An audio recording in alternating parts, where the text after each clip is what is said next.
Hello hi. നോർവേയിൽ ഒരുപാട് മരങ്ങളുണ്ട്. ഇവിടെ 38% കാടുകളാണ്. അപ്പോൾ ക്രിസ്മസ് ട്രീ ആയിട്ട് ഉപയോഗിക്കുന്ന സ്പ്രൂസ് മരങ്ങളും പൈൻ മരങ്ങളൊക്കെ ഇവിടെ ഒരുപാടുണ്ട്. അപ്പോൾ ക്രിസ്മസിൻ്റെ സമയത്ത് നമ്മൾ സമ്മാനങ്ങൾ അങ്ങോട്ടും ഇങ്ങോട്ടും കൈമാറാറുണ്ട്. പക്ഷേ ക്രിസ്മസ് ട്രീ തന്നെ സമ്മാനമായി കൊടുക്കുന്നതിൻ്റെ ഒരു കഥ കേട്ടാലോ? നോർവേയാണ് എല്ലാ വർഷവും ക്രിസ്മസിൻ്റെ സമയത്ത് ഒരു ക്രിസ്മസ് ട്രീ സമ്മാനമായിട്ട് ലണ്ടനിലേക്ക് എത്തിക്കുന്നത്. അതിൻ്റെ കഥ എന്താണെന്ന് വെച്ചാൽ, പണ്ട് 2ാം ലോക മഹായുദ്ധകാലത്ത് ജർമ്മനി നോർവേയെ ആക്രമിച്ച സമയത്ത് ഇവിടുത്തെ രാജാവിനും കുടുംബാംഗങ്ങൾക്കും അതുപോലെ തന്നെ ഗവൺമെൻറ്റിനൊക്കെ അഭയം നൽകിയത് ബ്രിട്ടനാണ്. അപ്പോൾ അതിൻ്റെ നന്ദി സൂചകമായിട്ടാണ് എല്ലാ വർഷവും 1947 മുതൽ ഒരു ക്രിസ്മസ് ട്രീ നോർവേ ലണ്ടനിലേക്ക് എത്തിക്കുന്നത്, സമ്മാനമായിട്ട് എത്തിക്കുന്നത്.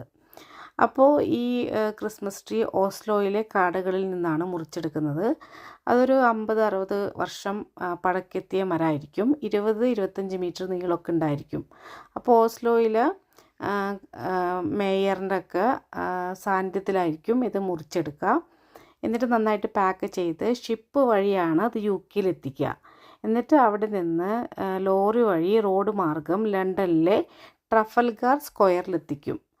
അപ്പോൾ ട്രഫൽഗാർ സ്ക്വയറിലെത്തിച്ച ശേഷം അത് ഡിസംബറിൽ ആദ്യത്തെ വ്യാഴാഴ്ച ഒരു ചെറിയ ലളിതമായ ലൈറ്റിംഗ് സെറിമണിയോടുകൂടി അവിടെ അത് സ്ഥാപിക്കും.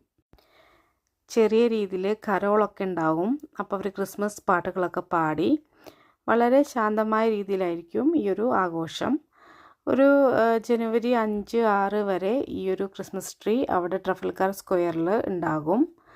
ഈ ഒരു ക്രിസ്മസ് ട്രീ നോർവീജിയൻ സ്റ്റൈലിലാണ് ഡെക്കറേറ്റ് ചെയ്യുക. ചെറിയ രീതിയിൽ, അതായത് വെള്ള ലൈറ്റുകൾ മാത്രമൊക്കെ ഇട്ട്. അപ്പോൾ അത് ലണ്ടൻ നോർവീജിയൻ കൾച്ചറിനോടും അതുപോലെ തന്നെ ട്രഡീഷൻസിനോടൊക്കെ ഉള്ള റെസ്പെക്റ്റ് ആയിട്ടാണ് അങ്ങനെ അലങ്കരിക്കുന്നത് നോർവീജിയൻ സ്റ്റൈലിൽ. ക്രിസ്മസ് ഒക്കെ കഴിഞ്ഞ ശേഷം ഈ ഒരു ട്രീ റീസൈക്ലിംഗ് ചെയ്യും. അപ്പോൾ ട്രഫൽഗാർ സ്ക്വയറിലുള്ള ഈ ഒരു നോർവേയുടെ ഗിഫ്റ്റായിട്ടുള്ള ക്രിസ്മസ് ട്രീ നോർവേയും ലണ്ടനും തമ്മിലുള്ള ആ ഒരു നല്ല സൗഹൃദത്തിനെയാണ് കാണിക്കുന്നത്. Thank you.